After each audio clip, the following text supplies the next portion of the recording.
Daru bagi betul kami kaki mandu sabo ya to bina so ne to anu to ko jere na purna sabo ko lo mari sabtu ya orang aja bang mari nya lagi bu ayya lah to ki orang bagus itu ya ini kayak lampu ya bu ini mereka kan tak boleh pakai kalau sampai 6 kaki salah iya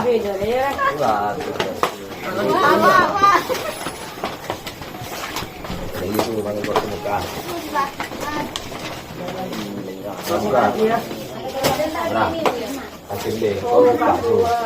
buka ini. Selamat malam para netizen dimanapun kita berada. Salam inspirasi bagi kita semua. Kita lihat saja bagaimana tanggapan teman-teman begitu ya, terkait dengan pencoblosan yang selama ini seolah-olah pakai paku begitu kan. Itu sudah berapa? Itu hampir ya 20 surat suara yang dicoblos satu kali coblosan. Bisa dilihat mereka begitu. Apakah ini sebuah kecurangan besar? Apakah ini masuk pemilihan ya, masuk dalam hitungan suara atau apa begitu kan? Tapi yang jelas masyarakat Indonesia kan sekarang ini kan tidak bodoh begitu kan ya. Melihat bagaimana ya cara-cara mereka. Ini bukan soal siapa yang menang, soal siapa yang kalah. Tapi bagaimana demokrasi kita ya mengajarkan yang namanya keadilan, jurdil ya. Biar tidak menjadi dampak negatif kepada kita. Siapapun yang kita pilih kalau hasilnya adalah curang. Maka juga menghasilkan sebuah pemimpin yang ya kita lihat saja, pemimpin yang bisa saja diktator, bisa saja pemimpin-pemimpin yang kemudian tidak adil di situ begitu kan. Jadi artinya apa? Artinya masyarakat bisa paham ya kalau memang ada tindak kecurangan-kecurangan seperti ini ya. Salah satunya ibu-ibu ini ya inginnya memilih Anies Baswedan, malah diarahkan ya ini Anies Baswedan yang nomor 2 katanya. Jelas. Ini ibu ini gimana coba bayangkan ya. Ibu-ibu lansia seperti ini inginnya menyoblos Anies Baswedan, tapi ya dari orang ini saya nggak tahu dari mana begitu kan ya. Tapi ini nampaknya dari Madura begitu kan ya. Ya ini nomor 2 ini Anies Baswedan, ini Anies Baswedan katanya begitu kan. Ini kan sudah salah di situ. Di framing ya bahwa inginnya Anies Baswedan tapi diarahkan kepada Prabowo. Ini logikanya gimana coba bayangkan begitu kan ya. Bahkan ya salah satu video yang beredar ini kita lihat saja. Ya ini ya coblosnya ya itu aja mereka begitu kan. Anak kecil yang suruh nyoblos begitu kan. Dengan cara-cara seperti ini demokrasi kita sudah is violent, sudah ada ketidakberesan ya dalam berdemokrasi hari ini. Saya cukup menghormati kok siapapun yang menang begitu di situ begitu kan, baik Anies Baswedan, baik Prabowo, baik Pak Ganjar, silahkan ya. Yang penting adalah kompetisinya adalah adil. Demokrasi jangan dicederai dengan hal-hal yang sifatnya seperti itu aja begitu kan. Kapan negara kita mau maju ya? Coba lihat saja dari tahun ke tahun pemilihan presiden begitu kan. Demokrasinya gagal, ekonominya gagal. Berbeda dengan negara-negara yang lain, demokrasinya gagal tapi ekonominya baik. Ada ekonominya baik tapi demokrasinya juga ya tidak baik begitu kan. Begitu sebaliknya, Indonesia ekonominya ya itu aja, demokrasinya ya itu aja begitu. Jadi artinya apa? Artinya anak-anak muda itu kalau disuruh seperti ini dibayar berapa sih sebenarnya? Kan begitu logikanya. Kalau hanya dibayar 500.000 nggak cukup kok setiap hari. Ya, mungkin ya 2 hari mungkin ya bisa cukup begitu kan ya. Beli rokok, beli ini dan sebagainya ludes mereka begitu kan. Tapi rekam jejak mereka sampai kapanpun pasti ketahuan begitu kan.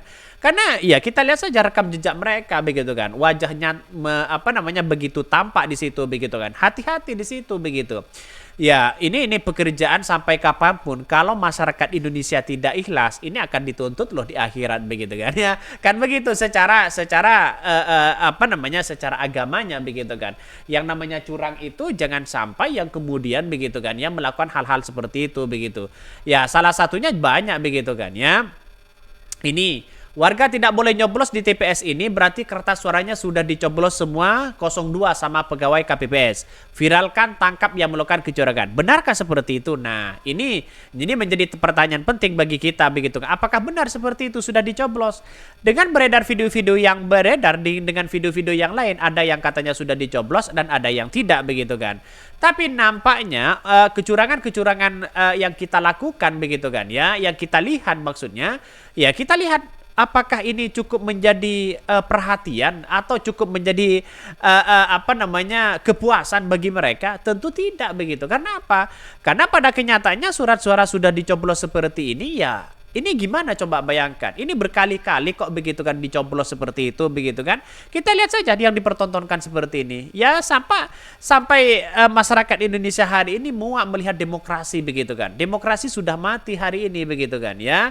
Demokrasi sudah mati begitu. Jadi kalau kita berbicara terkait dengan demokrasi ya kita lihat sebuah pemilu hari ini begitu. Sebuah keambisi yang sangat luar biasa kalau dengan cara-cara tidak baik maka menghasilkan ya tidak baik juga di satu sisi begitu. Maka saya mengingatkan hanya mengedukasi kepada siapapun begitu. Jangan curang ya. Apapun itu, siapapun yang menang kalau memang demokrasi kita adil, jujur begitu kan ya, siapapun yang menang baik Anies Baswedan, baik Prabowo, baik Ganjar, silakan kita harus hormati begitu kan. Tapi kalau pada kenyataannya main curang begitu kan ya, ini tidak baik secara demokrasi yang tidak baik begitu kan ya, mengajarkan setiap hari seperti ini terus begitu kan, dari tahun ke tahun ya seperti ini polanya begitu. Bagaimana cara kita memilih pemimpin yang baik kalau toh pada hakikatnya yang dilakukan dengan sebuah kekuasaan, sebuah ambisius yang sangat luar biasa, itu kan kacau begitu.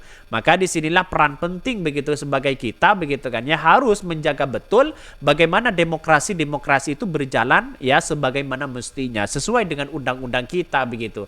Apakah seperti ini sejalan dengan undang-undang kita? Saya rasa jauh begitu kan ya. Ini kan tidak adil di situ begitu. Jadi artinya apa? Artinya masyarakat bisa memahami betul situasi kondisi hari ini ternyata tidak baik-baik aja. Pemilu saja dipreteli sana sini begitu kan. Ya tunggulah pada akibatnya. Semuanya akan merasakan ini semua kok begitu kan ya. Karena globalisasi tantangan kepada masa depan itu bukan soal siapa yang menjadi presiden, tapi bagaimana kesejahteraan, bahan-bahan pokok bisa murah begitu kan ya. Itu kan kita lihat saja begitu bagaimana yang Anda rasakan begitu kan ya. Jadi sampai hari ini kalau ada pemimpin yang baik silahkan pilih begitu kan ya. Tetapi kalau tidak baik ngapain kita harus memilih itu begitu kan. Sangat-sangat disayangkan seperti ini begitu kan ya. Maka pola-pola pemilihan itu sebenarnya harus dirubah begitu kan, tidak harus seperti ini begitu kan. Apalagi anak kecil seperti ini ya, semuanya sudah dicoblos, ini nggak tahu konsepnya bagaimana begitu. Ini rekam jejaknya pasti kan ketahuan, wajahnya sudah kelihatan di situ kok begitu kan ya, kelihatan sudah anak-anak muda begitu kan ya, pasti ada yang nyuruh mereka begitu. Ini rekam jejak sampai kapanpun pasti ada begitu. Jadi buat apa kita melakukan demokrasi kalau toh pada hakikatnya curang begitu kan ya. Ya jadi seperti itu begitu. Dalam hal ini ya demokrasi sah-sah aja berspekulasi apapun, tapi kita lihat saja sebuah realitasnya. Kalau sudah curang ya gimana coba? Ya itu kan menghasilkan sebuah pemimpin yang kemudian tidak adil kepada rakyatnya. Kita tunggu saja begitu kan. Jadi dengan adanya seperti ini saya kira harus bergandengan tangan ya untuk mengedukasi. Saya tidak mempersoalkan siapa yang menang, tapi saya mempersoalkan bagaimana konsep demokrasi jangan sampai dicederai dengan hal-hal yang sebegitu sebegitu ngerinya begitu kan ya, sebegitu naifnya begitu demokrasi kita begitu. Jadi saya kira ini perlu dengan situasi harus menyadarkan kepada siapapun begitu kan ya, menyadarkan kepada siapapun. Kalau dengan ambisi kekuasaannya dengan sebuah kecurangan ya kita tunggu saja kehancuran bangsa kita begitu. Oke, mungkin itu yang kami sampaikan ya. Tonton terus channel Hot dari Podcast Rakyat ini karena ada berita-berita menarik dan viral setiap harinya. Salam para netizen, salam inspirasi bagi kita semua. Jangan lupa di subscribe dari YouTube Hot dari Podcast Rakyat ini.